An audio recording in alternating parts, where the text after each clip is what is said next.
welcome to the Niche Enrollment Insights Podcast. In this podcast, our goal is to focus less on the premise of best practices and instead look for the processes and questions that spark internal reflection and lead to novel solutions tailored to your institution.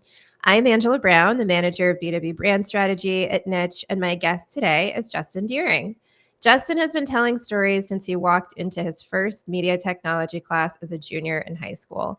After teaching film and radio for several years, my apologies, Justin jumped into school public relations. He has served in a communications role in multiple school districts in the Dallas-Fort Worth Metroplex. He remains an active member of TSPRA and has been recognized for his work in social media and visual storytelling. Additionally, he is the co-host of the award-winning podcast and a personal favorite of mine, School PR Happy Hour. While he's not at work, Justin enjoys spending time outdoors with his wife, Katie, and daughter, Kinley, catching a Dallas Mavericks or Dallas Wings game, binging the latest Marvel content, same, and participating in the most over-the-top fantasy baseball league around. Maybe we'll need a separate episode just to talk about that. Justin, welcome to the podcast. Well, it's funny you said 7 instead of several, but that's how many years I taught. So 7 years, so you nailed it. And that baseball league has taught me how to use Excel, and that's why I'm good at spreadsheets. So it's it's been great for my career. Actually, this 10 or 15 years I've been in this baseball league has made it where I can formulate stuff on Excel pretty quick now. That's incredible. I love it when there are some kind of outside life things that can help us out in the workspace. So that's cool. Who knew? Yeah, it's been a bunch of buddies from high school, and we've just been doing this forever. And we're all like, well, none of us can quit now. We have to hand it down to our kids whenever they're ready to take over the reins.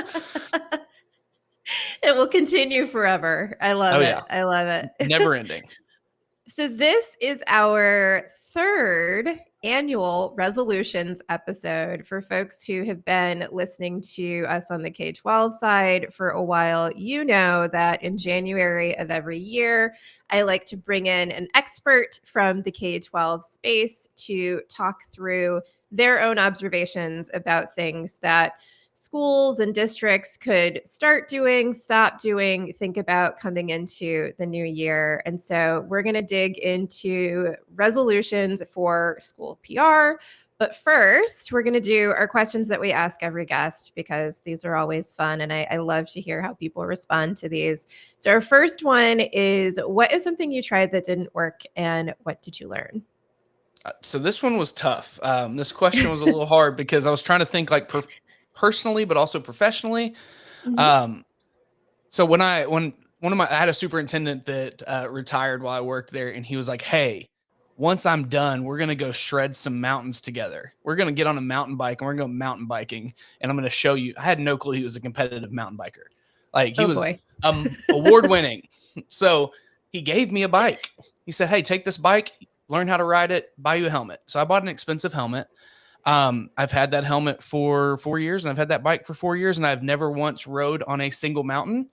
I started watching too many YouTube videos and saw too many broken bones and was like, I kind of like my bones not broken. So I have a really expensive bike and a really expensive helmet. So I say I tried and learned that I like my bones unbroken. Like I tried mountain biking around my neighborhood, but professionally, when I think about my school PR career, I came out of the classroom, pretty not hot-headed, but pretty confident in my abilities. And I went to into a meeting probably a week and a half into a new boss. My boss, the guy who hired me, had left. They brought in a new person, and we were going to talk about a new logo for the theme of the year for the district. And I came in pretty hot and was like, that's not a logo, that's words. Come on now, it's a word. That's not a logo, that's words. And I thought everybody had my back. I thought I was going into a battle with 100 people on my team. You know, everybody's got me. No one had me. And it's fine. I didn't do the work to actually like research and be like, hey, how do you feel about this? How do you feel about this? And realize that I'm the only one that feels opposite. So I went in a little hot. We had a heated exchange. I wouldn't say an argument, but a heated exchange about this logo. 6-7 years later, it's now the official district logo, and everybody in the whole city can recite the saying that's on this logo. So I was wrong. That was the big thing I learned about. I was wrong.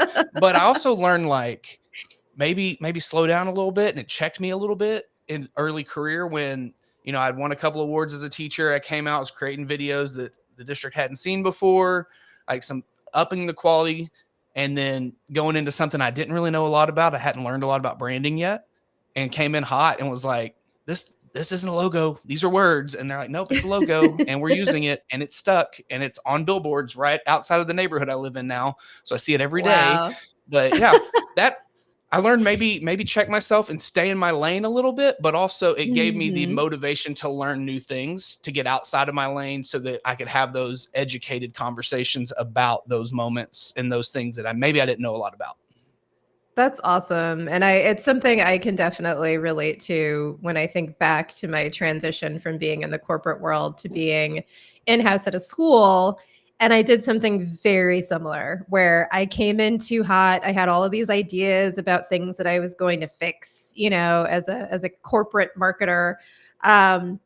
And I think the big headline there is for anyone that's stepping into a new position or even just entering a new environment to be able to take that time to listen and kind of read the room and understand that you don't know what you don't know. And there's always, no matter how good you are at your job, there's always an opportunity to learn.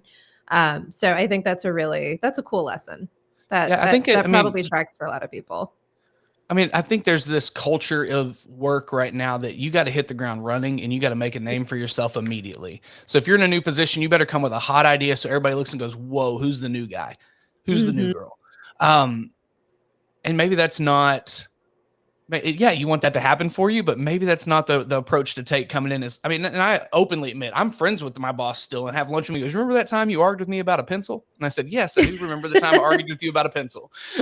But, because I said a pencil was a logo, he said no, and we went back and forth. It's whatever.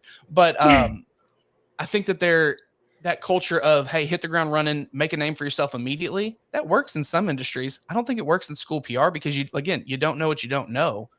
And at the end of the day, it doesn't matter if it was a pencil or words.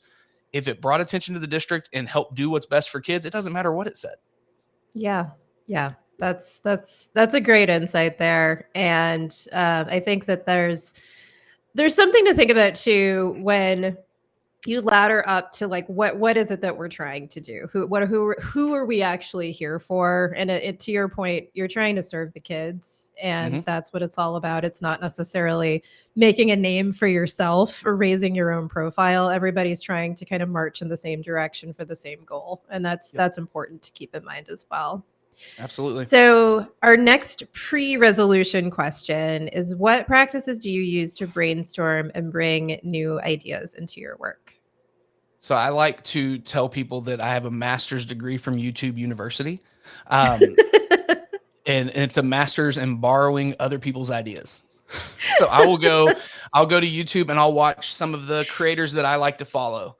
Especially early in my career, I'll go and see like Peter McKinnon and some of those folks that are doing really cool things with cameras, because my background has always been digital media, video, podcasting. Lately in my new role, I've gotten to shift to the strategy side and realize, whoa, I'm way more nerdy. I love this stuff a lot. So, and early in my career, I'd see a video or some cool editing tactic or something on YouTube, and then I would just figure out how to do it. Beg, steal, and borrow. Reach out to the creator, be like, how'd you do this? Make a tutorial. Show me how to do it. I think as I've advanced into my career, I'm pulling a lot from books. I'm pulling a lot from conversations that I have. And I think that the biggest thing when it comes to serving the K-12 arena industry is I'm pulling from things I see for my kid. As a father, this is like my first 2 years, these last 2 years in this new role. It's the first time I've really been able to be involved in the enrollment and be in the classroom and volunteer on campus, because I was at a campus. I was working in districts. I couldn't go. I could show up for lunch once a month. Like that's about what she got for me for lunch. So a lot of the stuff for now, like I hear what she's talking about they're doing in school. Okay, how can we transition that into messaging that parents get? How can we transition what she's saying into videos or social media posts that the high school kids are wanting to share and to push things out? So early in my career, YouTube all day, every day for everything, personal, professional, whatever. Now, I think my favorite time to pull brain and get new ideas is when I sit down and talk to my kid on the way to basketball practice and hear what they're doing at school and kind of just steal, beg, and borrow from her and use those in my everyday life and everyday work. I love that. Actually, there's a lesson there for me because I'm in a very similar boat, having gone from being in-house to being in a different environment. And I now live walking distance from my son's school. And so it's been completely transformational as far as my ability to get involved and actually see what's happening. I can volunteer, I can do the class parties, I can, do all the events. And that's been really incredible just to really see through a different lens what's happening and to hear him talk about what he's doing at school. But also to provide feedback, on things that I'm seeing and, hey, it would be really great if more parents knew about X. And so I think that's such a powerful statement that you can actually learn from your own children when you think about how you're bringing new ideas to your work. That's cool. Well, I love one that. One of the cool lessons I think I've learned this year is, in CISO, we work with districts all over the country. Here in Texas, I work with quite a few districts here in Texas, and most districts in Texas, when it comes down to the simple, just putting out deliverables, putting out marketing material, putting out social media, we go English, and then some will translate into Spanish. But for the most part, we all in Texas need to be translating to Spanish. We'll start there. Yeah. But I went to my daughter's campus, and she has a new principal this year. And the principal who was there before was amazing. She got moved to a different campus to help work on improvement. They brought in a new principal, and everybody was a little nervous.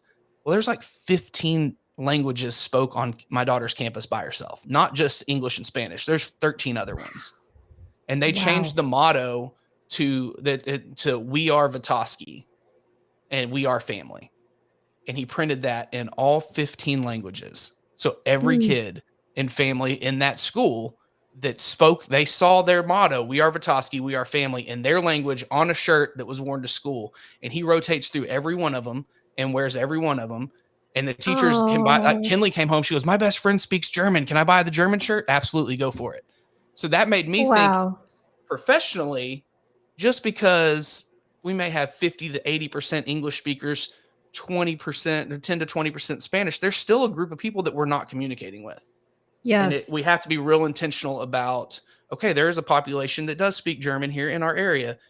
Maybe we can't print everything, but we can have a spot on the website, a QR code. Do you need this and this? Boom, QR code. Here's what it says, because they may not understand it. The kids may, but grandma and grandpa or mom and dad, they may not know what it says at all. Yeah. Yeah. That's really powerful and so inclusive, that's such an inclusive way of thinking. And I do think that I really believe that if there's one industry where inclusion should be a priority, it's education. Yep. It should be a priority everywhere, but it's like, if we had to pick one, right? Yeah. And it has such an impact too on the social emotional wellness that students have as well, just feeling like you're part of something. So that's really powerful. Yeah, really cool. It's the campus has transformed a little bit this year, and of course, seeing my kids so pumped about, my friend speaks this, and they've got a shirt that said like she brought it up. I knew about it. I got the newsletter, but she brought up, she's like, "We got the same shirt, but it says like 20 different things." I'm like, "No, it says one thing in 15 different languages." That's what you got to realize. It's saying the same thing for everybody. It's covering every kid in that school. And that was like the first big check mark he got from parents, especially for me. I was like, "You're doing it." And he is just continuing to include every family in that campus for everything that goes on. And it has really opened my eyes to some of the practices and some of the processes we have in place with districts that are very similar to what we're dealing with or what we have at my kids' campus. So I can go into other conversations and be like, "What about this? Have you thought about this?" And they're no, that, and it's just pulling, beg, steal and borrow from what I see and hand it to someone else. And it works. I love it. Steal ideas from your kids, everyone. Yes. It's good stuff. If you know where you hide, if you know where they hide their money, steal that too. Just kidding. I love it. I love it. So now we're going to get into the good stuff. We're going to start our resolutions. And the first one that you shared is that school districts have to return to the heart of things and showcase the real stories that are happening in their classroom. So we talked a little bit about that, but I'd love for you to share a little bit more about that first resolution. One thing I love about school PR in general is when new technology comes out, 90% of us jump all in and try to figure out how to use it within the first 2 weeks. I mean, I think we all jump to Threads and we're like, oh, this is going to be great. And then we're like, hey, we can't hashtag a thing. What are we going to do? So this one really comes to mind and really was forefront for me because of just how far we went into AI last year. Mm-hmm. We got to a point where I think you can, I think my kid can look at social media and be like, a robot wrote that. Because there's two emojis before it, there's 2 emojis after it, and there's 17 hashtags. That came from ChatGPT. But as an avid user of ChatGPT, I use it all the time in work. And I mean, last night I asked it how to beat a press for basketball. I'm teaching 10-year-olds how to beat a press in a basketball game. And I was like, ChatGPT, how would you do it? They gave me a great plan. That's awesome.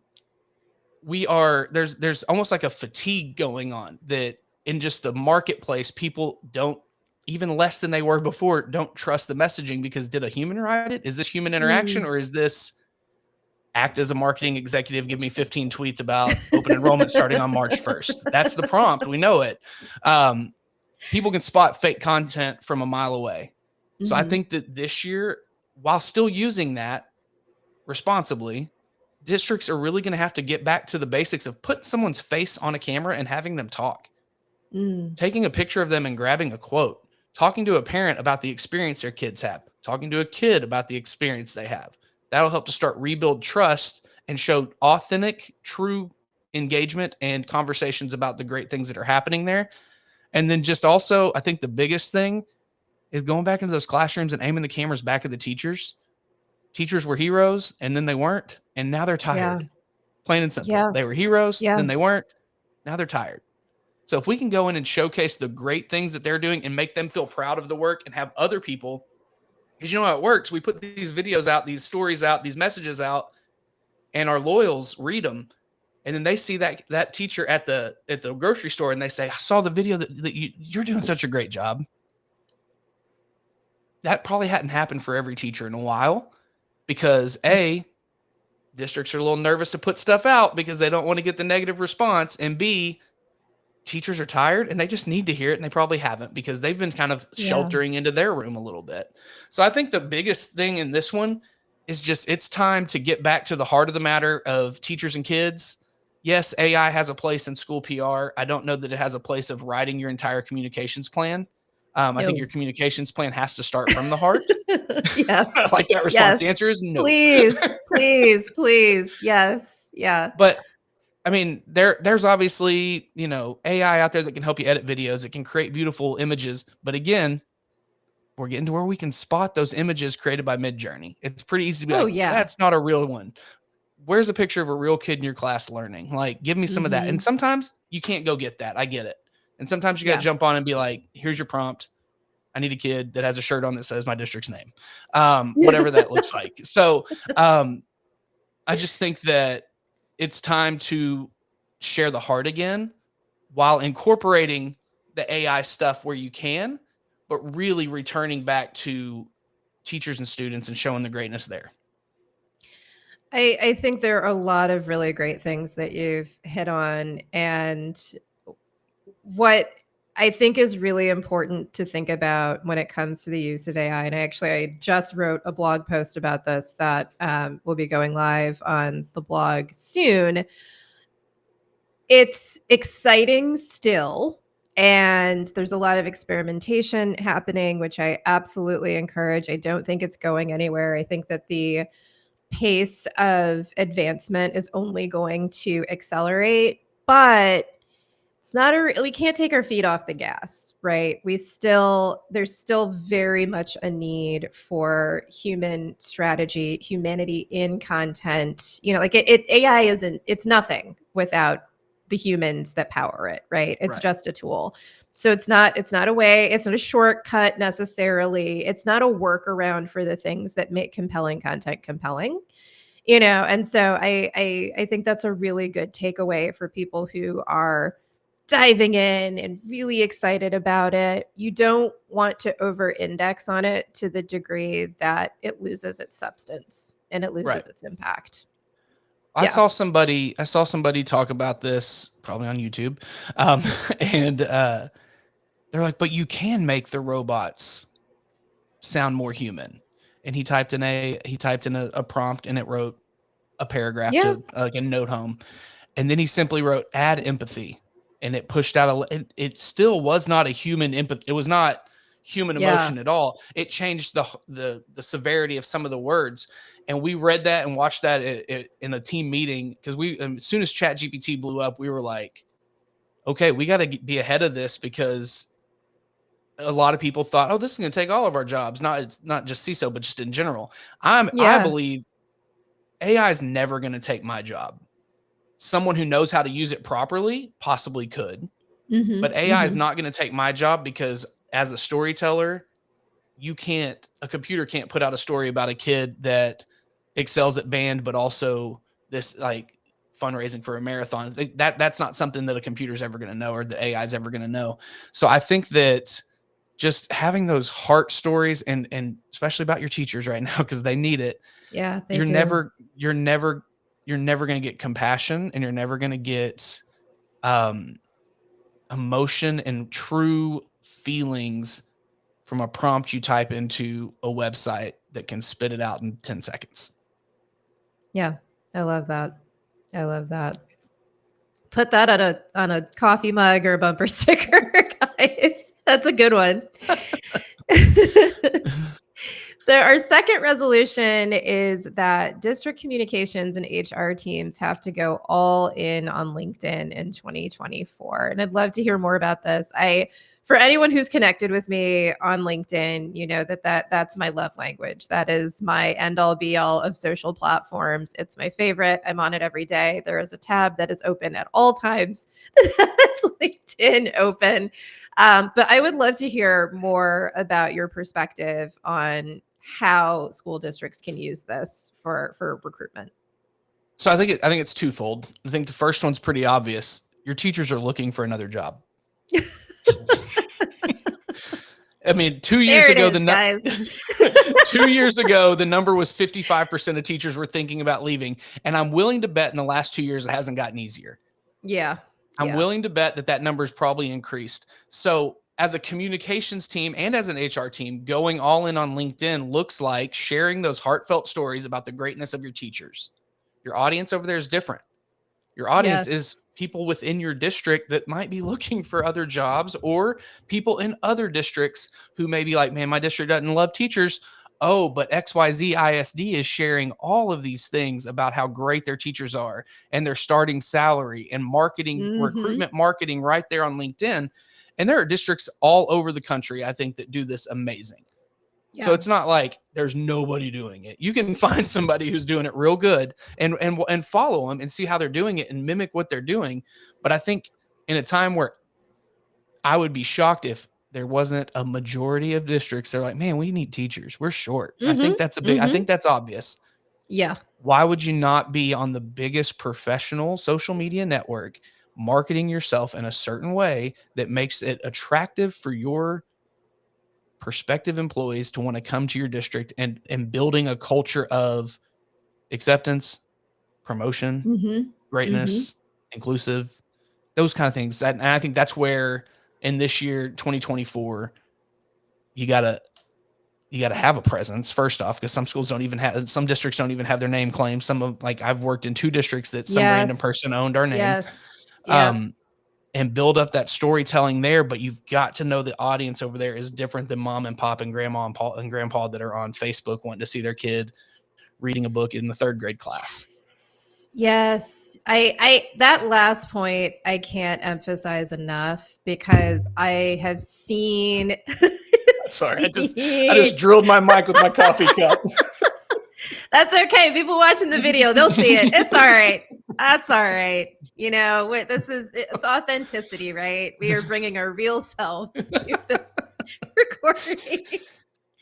But I think the one thing that I see, because I've seen schools and districts across categories talk about LinkedIn, ask questions about LinkedIn for several years now. And the one common mistake that I see over and over and over again is that people treat it like Facebook. And I really believe that that's a mistake. I mean, it's a different audience. People consume the content on LinkedIn differently. They're coming from a very different place with a different set of goals. And so just repurposing the same things that you're posting in the feed on Facebook for LinkedIn, it's not going to work, because to your point, it's not mom and dad and grandma and grandpa, or aunts and uncles. It's people who are looking for jobs. If you're, in the private school world, it might be your alumni, but the point is, it's a different audience. They're looking for a different kind of content, and you have to have a different content strategy for it. But to ignore it is not the move, because Right. yes, people are looking for jobs, and you want to make sure, like, that billboard that you've got is not going to be the only thing that helps people to contextualize why they should be looking at your district versus someone else. I think you said something really cool in there about people treat it as Facebook and basically are copy and pasting across all platforms. Yeah. And we'll talk about branding a little later. That's one of the Yes. New Year's resolutions coming up, but your voice can be the same. The words you use and the sound and the core values behind it can be the same, but the message has to be different. Absolutely. It has to match the audience. So if if from a branding process, I've learned that, compassion is something that we strive for as a core value in my school district.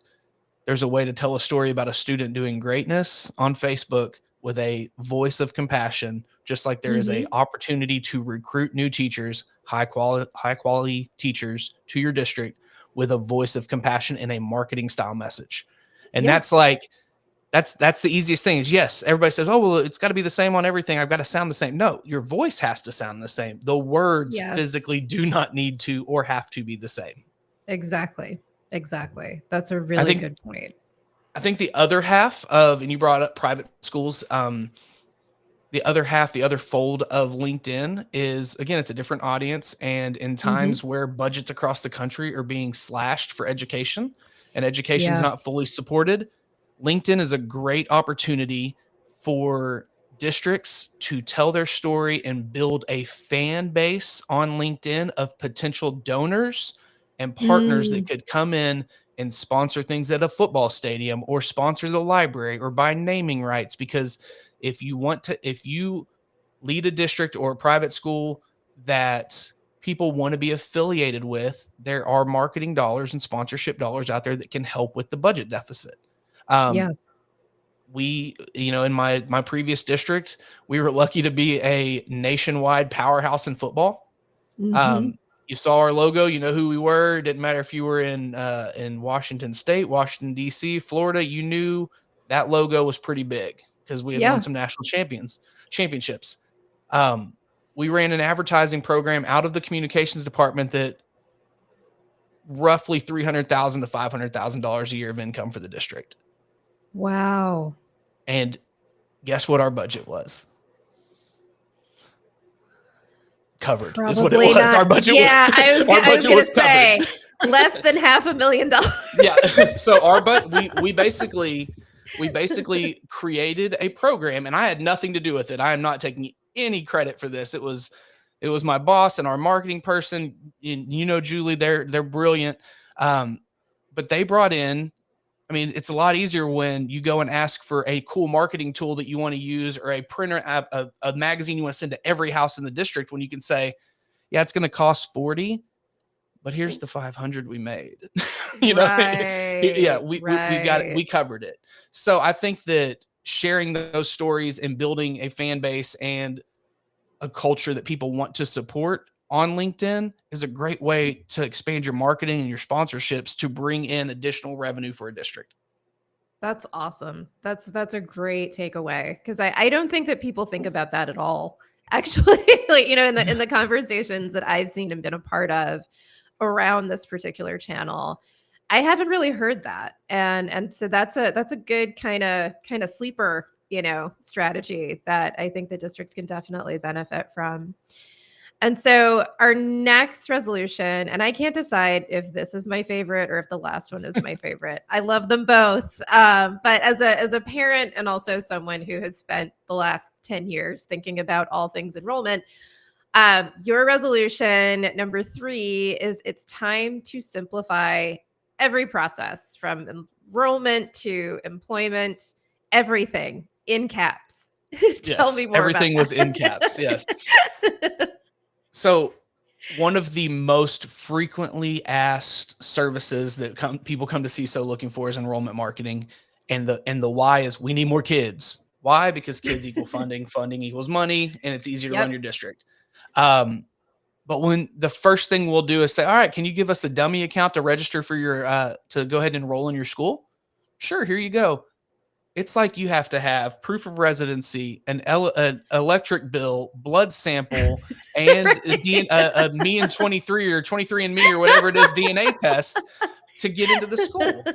And that's for a returning student who you've already had Yeah. all the information for a year. So Oh, man. there's a district in Dallas Fort Worth that returning students, they get a form and it's 5 questions, and when they answer those 5 questions, they're enrolled.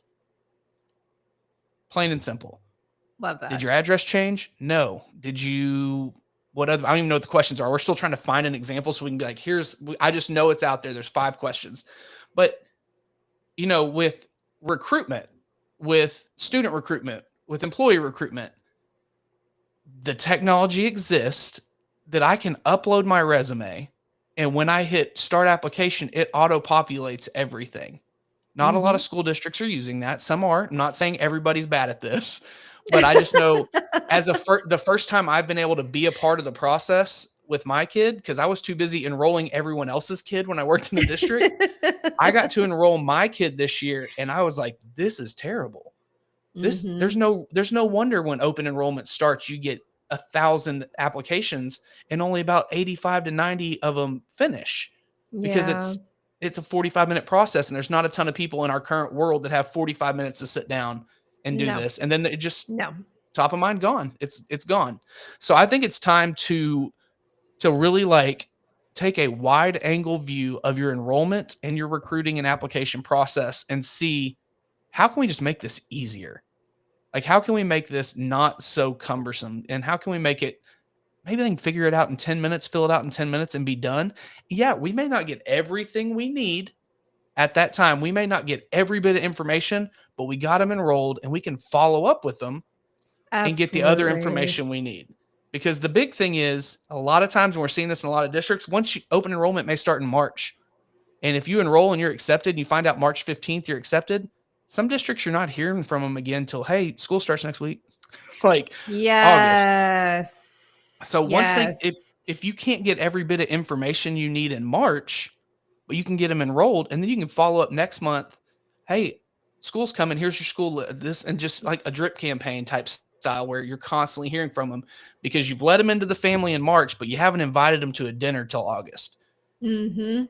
So if you're Mhm. going to let them in March, let's do a little bit in April. Let's do a little bit in May. Let's do a little bit all throughout the summer to make them feel a part of the family, whether that's emails that get them ready. Maybe it's a swag bag of, hey, welcome, that kind of thing. And the same with employees. We all start interviewing in Yes. March and April, but they don't start till August. What are we doing between except making them come to a 2-day orientation where they sit and get for 6 hours? Like there's multiple ways that you can make the front process easy and then build them into your culture, into your group through emails, through virtual meetings, similar to what we're doing right now, where you can just say, hey, we'd love to get to know you a little bit better before you start in August. How about in June, we're going to have 5 different new teachers on your campus on.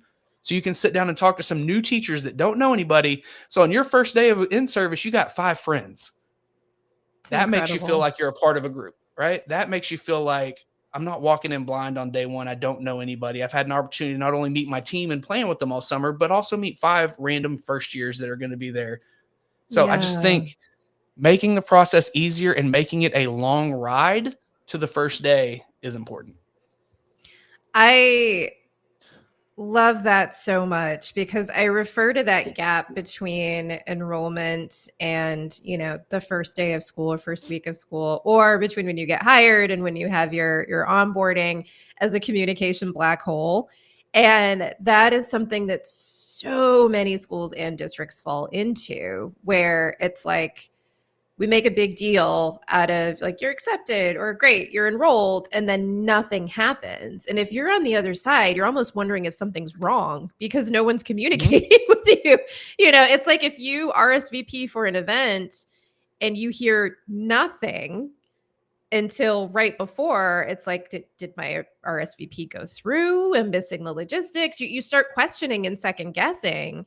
And unfortunately, trying to get in touch with someone who can answer those questions can also be like navigating a maze with a blindfold on. Yep. And so I think that's a really good takeaway. I was actually taking some notes because that is something not every private school, but some private schools do really well. And I think that there's a lesson there for public schools and districts as they think about what does that communication cadence look like between it. And it could be something that's pretty standard. It Right. doesn't have to be super custom, but what does that communications flow look like between when a new family enrolls and when school actually starts? What do they need? What questions do they have? And who could they connect with directly if they need to follow up? So that's something that's fairly simple and straightforward. You probably only need to take a look at it once a year, but it's really important to make sure that you have something in place for that. Well, think of it like college athletic recruiting. Mm-hmm. Look, I played baseball in high school. I wasn't good, but I played well enough, and I was left-handed enough because every college wants a left-handed pitcher. I was just left-handed enough that colleges, even though I didn't play my senior year, I had some Division II colleges that reached out to say, "Hey, would you be interested in playing baseball again? We can get you back." And I said, no. I said, I want to go to college and be a filmmaker or a sports radio guy. But they put me in a process of I got something in February and I kept getting something and kept getting something, almost to the point where I was like, do I want to play baseball? Like they almost convinced me that maybe I want to play baseball again. But I think that's great. Like some of the districts we're working with have kind of taken that aspect and thought of it of once I get you enrolled, I'm going to continue to feed you reasons you're going to love it here. But at the same time, when I was getting calls from that small little backcountry university here in Texas, I had one person I talked to. I talked to Ted, the baseball recruiter. And we have districts that are picking that up and saying, hey, if you have questions, call Janet. Janet is your campus representative. And it may be the principal's secretary. It may be the student council teacher because they know everything about the school and understand the ins and outs of how that school works. But, how many open enrollment students do you have that if you have a ton, then you're going to need multiple people. But we have made a couple districts have made that a position like, hey, you're just an enrollment liaison. And when someone has a question, you're the person they call and that you're the person they're going to get. If it says call Janet, Janet's going to answer unless Janet's on vacation because we are not going to make Janet answer it on the beach. But someone will answer Janet's phone. And just having a personal contact, like you said, a personal point of contact to keep you engaged. Plus you're getting fed a little bit each month about the great things that are happening or information we need or how to be prepared for kindergarten. Here's a checklist of 10 things your kids should be able to do before they come to kindergarten to thrive. Make sure they can tie their shoes, like that kind of stuff. It's an opportunity that the campuses that do it well, do it real well. The districts that do it well, do it real well. Private schools, colleges, they all do it really well. There's a lot of people that could just step back as much as, and I'm a public school kid from birth. As much as I don't want to think about what the private schools and charters are doing something right. It's working. Yeah, it's so true. Yeah. That's very true. I think there are some things that public schools do really well that private schools can learn from, right. And I've also seen that there are a lot of misconceptions that are not necessarily correct. And so all of that is to say, I think everyone can benefit from simpler processes. And it's also really important to just have an awareness of what those processes look like in other environments. So you understand what your families are experiencing, because you can't assume that every enrollment process is a massive pain. It's not. So, if parents have a choice, they're going to choose the process that's simpler, because that tells them that indirectly or directly, that tells them a lot about what they can expect after the enrollment process happens. Well, there is a charter school being built about 400 yards behind my house in the field behind us. And they've started recruiting our neighborhood, which of course you can walk there. Why would you not? And as somebody who is uber conscious at all times about the processes like that, I said, what the heck? Let's go through it and see what happens. Let's see what happens. So I just sent a Facebook message that said, when does open enrollment begin for your campus? We live right behind it, and we're just kind of getting information to kind of see what's going on, see what the options are. And their response was, it starts on November 1st. And if you want to call me on November 1st, if you decide that this is what you and your family want to do, I can walk you through the process and actually fill the forms out for you. Doesn't get much easier than that, of calling and saying, my kid's name is Kinley. Here's her social, here's her address, and they do it for me. That's a grab right there. I mean, that's a way to get people in the door. You don't need proof of residency here. You don't need this. You just need information, and then we'll get you on a mailing list. They'll send you, and I didn't register my child, but I'm on the mailing list and get stuff weekly. And I'm like, I see. I'm taking notes. Like, I'm taking notes. Yeah. This is how it works. Absolutely. Absolutely. And that's not a, bad exercise to go through. Just kind of like, put some feelers out. I mean, they're doing it up. I mean, it's going the other way. I mean, everybody's doing it to each other. I mean, you don't think college athletic recruiting's crossing over to see what other people are doing and hiring away their graphic designers. It's happening in public, charter, and private schools as well. Absolutely. Absolutely. Yeah. No, you gotta keep an eye on the competition just to stay on top of your game, and don't make assumptions. Don't make assumptions. So this is a tough one. We said we were going to talk about branding, and here we are. And so our fourth and final resolution is branding. So let's dig into that one. It's one of my favorite topics, as listeners know. But I would love to hear your take, and that'll bring us home for this episode. So I have had the opportunity over the last year to take part in the rebranding of multiple districts. And by rebranding, it's not just a logo and tagline. Right. We're going in and having focus groups and talking to students, families, teachers, community members that have no kids, and really figuring out what that district means to that community.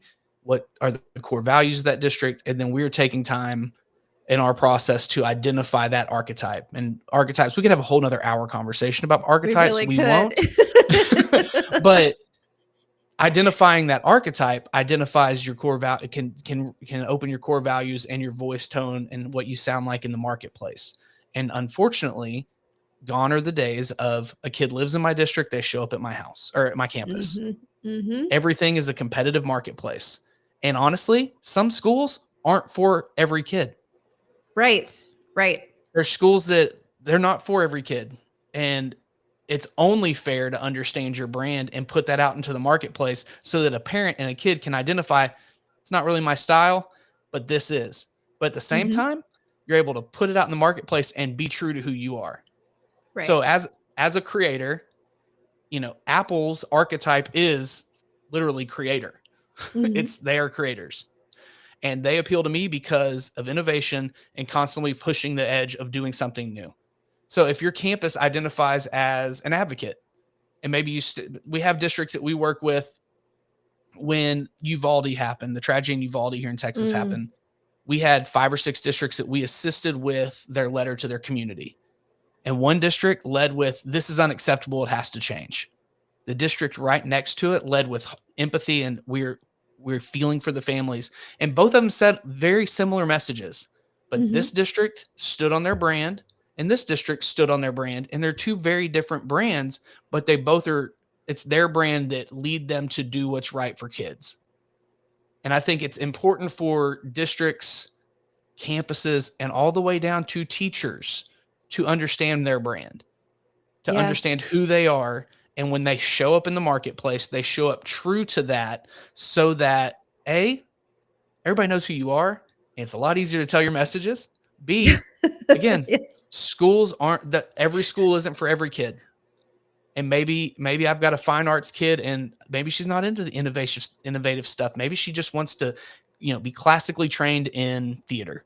Kinley loves theater. My kid loves theater. That's what she wants to do.